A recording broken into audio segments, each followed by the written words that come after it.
ምዕራፍ 28 አንተም ወንድምህን አሮንን ከእርሱም ጋር ልጆቹን ከእስራኤል ልጆች መካከል ለይተህ ካህናት ይሆኑልኝ ዘንድ ወደ አንተ አቅርብ። አሮንና የአሮንንም ልጆች ናዳብን፣ አብዩድንም፣ አልዓዛርንም ኢታምርንም አቅርብ። የተቀደሰውንም ልብስ ለክብርና ለጌጥ እንዲሆን ለወንድምህ ለአሮን ስራለት። አንተም ካህን ሆኖ እንዲያገለግለኝ አሮን ቅዱስ ይሆን ዘንድ ልብስ እንዲሰሩለት የጥበብ መንፈስ ለሞላውባቸው በልባቸው ጥበበኞች ለሆኑት ሁሉ ተናገር። የሚሰሯቸውም ልብሶች እነዚህ ናቸው: የደረት ኪስ፣ ኤፉድም፣ ቀሚስም፣ ዝንጉርጉር ሸሚዝም፣ መጠምጠሚያም መታጠቂያም። እነዚህም ካህናት ይሆኑልኝ ዘንድ ለወንድም ለአሮን ለልጆቹም የተቀደሰ ልብስ ያድርጉ። ወርቅንም ሰማያዊና ሐምራዊ ቀይም ግምጃ ጥሩ በፍታም ይውሰዱ። ኤፉዱንም በብልሃት የተሠራ በወርቅና በሰማያዊ በሐምራዊም በቀይም ግምጃ ከተፈተለ ከጥሩ በፍታም ብልህ ሠራተኛ እንደሚሠራ ያድርጉ። ሁለቱ ወገን አንድ እንዲሆን በሁለቱ ጫንቃ ላይ የሚጋጠም ጨርቅ ይሁን። በላዩም መታጠቂያ ሆኖ በብልሃት የተጠለፈው የኤፉድ ቋድ እንደ እርሱ ከእርሱም ጋር አንድ ይሁን። ከወርቅና ከሰማያዊ ከሐምራዊ ከቀይ ግምጃም ከተፈተለ ከጥሩ በፍታም የተሠራ ይሁን። ሁለትም የመርገድ ድንጋይ ወስደህ የእስራኤልን ልጆች ስማቸውን ቅረጽባቸው።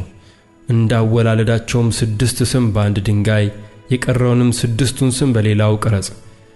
በቅርጽ ሠራተኛ ሥራ እንደ ማኅተም ቅርጽ አድርገህ የእስራኤልን ልጆች ስም በ2 ድንጋዮች ቅረጽ፣ በወርቅም ፈርጥ አድርግ። የእስራኤል ልጆችም የመታሰቢያ ድንጋዮች ይሆኑ ዘንድ 2ቱን ዕንቁዎች በኤፉዱ ጫንቃዎች ላይ ታደርጋለህ። አሮንም በሁለቱ ጫንቃዎች ላይ ለመታሰቢያ ስማቸውን በእግዚአብሔር ፊት ይሸከማል። የወርቅም ፈርጦች 2 ድሪዎች ከጥሩ ወርቅ ሥራ፣ እንደ ተጎነጎነም ገመድ አድርግ። የተጎነጎኑትንም ድሪዎች በፈርጦቹ ላይ አንጠልጥል። ብልህ ሠራተኛም እንደሚሠራ የፍርዱን የደረት ኪስ ሥራው፣ እንደ ኤፉድም አሠራር ሥራው። ከወርቅና ከሰማያዊ ከሐምራዊም ከቀይም ግምጃ ከጥሩ በፍታም ሥራው። ርዝመቱ ስንዝር ስፋቱም ስንዝር ሆኖ ትክክልና ድርብ ይሆናል። በ4 ተራ የሆነ የዕንቁ ፈርጥ አድርግበት። በፊተኛው ተራ ሰርዲዮን፣ ቶጳዝዮን የሚያብረቀርቅ ዕንቁ፣ በሁለተኛውም ተራ በሉር፣ ሰምጴር፣ አልማዝ፣ በሦስተኛውም ተራ ያክንት፣ ኬልቄዶን፣ አሜቴስጢኖስ፣ በአራተኛውም ተራ ቢረሌ፣ መርግድ፣ ኢያስጲድ በወርቅ ፈርጥ ይደረጋሉ።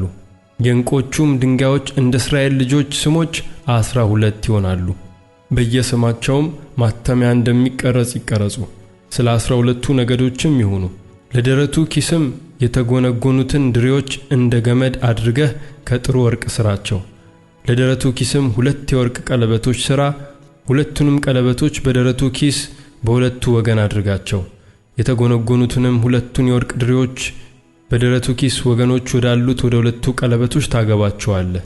የሁለቱንም ድሪዎች ጫፎች በሁለቱ ፈርጦች ውስጥ አግብተህ በኤፉዱ ጫንቃዎች ላይ በፊታቸው ታደርጋቸዋለህ።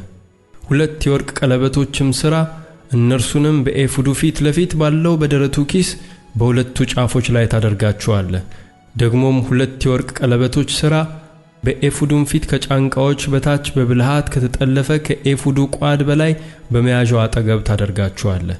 የደረቱም ኪስ በብልሃት ከተጠለፈ ከኤፉዱ ቋድ በላይ እንዲሆን ከኤፉዱም እንዳይለይ የደረቱን ኪስ ከቀለበቶቹ ወደ ኤፉዱ ቀለበቶች በሰማያዊ ፈትል ያስሩታል።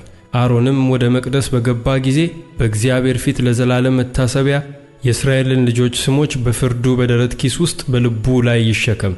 በፍርዱ በደረት ኪስም ውስጥ ኡሪምንና ቱሚምን ታደርጋለህ። በእግዚአብሔርም ፊት በገባ ጊዜ በአሮን ልብ ላይ ይሆናሉ። አሮንም በእግዚአብሔር ፊት ሁል ጊዜ የእስራኤልን ልጆች ፍርድ በልቡ ላይ ይሸከማል። የኤፉዱንም ቀሚስ ሁሉ ሰማያዊ አድርገው፣ ከላይም በመካከል አንገትጌ ይሁንበት። እንዳይቀደድም እንደ ጥሩር የተሠራ ጥልፍ በአንገትጌው ዙሪያ ይሁንበት። በታችኛውም ዘርፍ ዙሪያ ከሰማያዊ ከሐምራዊም ከቀይም ግምጃ ሮማኖች አድርግ። በዚያም መካከል በዙሪያው የወርቅ ሻኩራዎች አድርግ። የወርቅ ሻኩራ ሮማንም ሌላም የወርቅ ሻኩራ ሮማንም በቀሚሱ ዘርፍ ዙሪያውን ይሆናሉ። በማገልገል ጊዜም በአሮን ላይ ይሆናል። እርሱም እንዳይሞት ወደ መቅደሱ በእግዚአብሔር ፊት ሲገባና ሲወጣ ድምፁ ይሰማል። ከጥሩ ወርቅም ቅጠል የሚመስል ምልክት ሥራ። በእርሱም እንደ ማኅተም ቅርጽ አድርገህ ቅድስና ለእግዚአብሔር የሚል ትቀርጽበታለህ። በሰማያዊም ፈትል በመጠምጠሚያው ፊት ላይ ታንጠለጥለዋለህ። በአሮንም ግንባር ላይ ይሆናል። አሮንም የእስራኤል ልጆች በሚያቀርቡትና በሚቀድሱት በቅዱስ ስጦታቸው ሁሉ ላይ ያለውን ኃጢአት ይሸከም። በእግዚአብሔርም ፊት ሞገስ እንዲሆንላቸው ቅጠል የሚመስለው ምልክቱ ሁል ጊዜ በግንባሩ ላይ ይሁን። ሸሚዙንም ከጥሩ በፍታ ዥንጉርጉር አድርገህ መጠምጠሚያውን ከበፍታ ትሰራለህ። በጥልፍ አሰራር መታጠቂያም ትሰራለህ። ለአሮንም ልጆች ሸሚዞችን መታጠቂያዎችንም ቆቦችንም ለክብርና ለጌጥ ታደርጋቸዋለህ። ይህንም ሁሉ ወንድምህን አሮንን ከእርሱ ጋር ልጆቹን ታለብሳቸዋለህ። በክህነት እንዲያገለግሉኝ ትቀባቸዋለህ፣ ትክናቸዋለህ፣ ትቀድሳቸውማለህ። ኀፍረተ ሥጋቸውንም ይከድኑበት ዘንድ የበፍታ ሱሪ ታደርግላቸዋለህ። ከወገባቸውም እስከ ጭናቸው ይደርሳል። ኃጢአትም እንዳይሆንባቸው እንዳይሞቱም ወደ መገናኛው ድንኳን ሲገቡ በመቅደሱም የሚያገለግሉ ዘንድ ወደ መሠዊያው ሲቀርቡ በአሮንና በልጆቹ ላይ ይሆናል።